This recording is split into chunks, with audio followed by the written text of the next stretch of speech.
ట్రైనింగ్లో ఏమేమి నేర్చుకునే అవకాశాలు ఉంటాయి? అయితే ట్రైనింగ్ గురించి వచ్చేసరికి ట్రైనింగ్ చాలా చాలా ఇంపార్టెంట్ అండి స్టూడెంట్కి. ఓకే. ఎందుకంటే ఈ విషయాన్ని నేను ఎందుకు చెప్తున్నా అంటే చాలామంది ట్రైనింగ్ని స్కిప్ చేసి డైరెక్ట్గా జాబ్కి వెళ్ళాలని ట్రై చేస్తూ ఉంటారు. అప్పుడు ఏమవుతుందంటే మనం ట్రైనింగ్లో ఏమేమైతే నేర్చుకోమో ఆ విషయాలన్నీ మనం ముందుకు వచ్చేసరికి మనం అది పర్ఫామ్ చేయలేకపోతాం. అవును.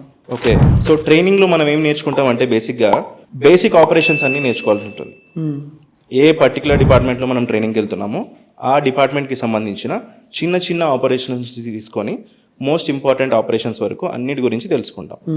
ఓకే, అండ్ ఇక్కడ సిచ్యువేషన్ హ్యాండ్లింగ్ గురించి నేర్చుకుంటాం. ఎస్పెషల్లీ ఫ్రంట్ ఆఫీస్కి వచ్చేసరికి మనం డిఫరెంట్ గెస్ట్ని చూస్తూ ఉంటాం.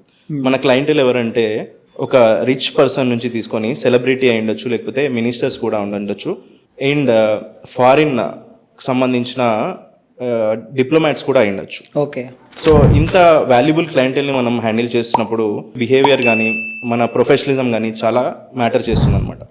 సో ఇవన్నీ మనం ఎప్పుడు నేర్చుకుంటాం అంటే ఈ ట్రైనింగ్లో ఉంటూనే నేర్చుకుంటాం.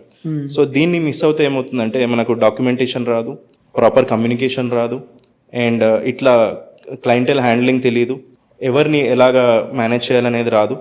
సో డెఫినెట్లీ మనం కష్టపడాల్సి ఉంటుంది.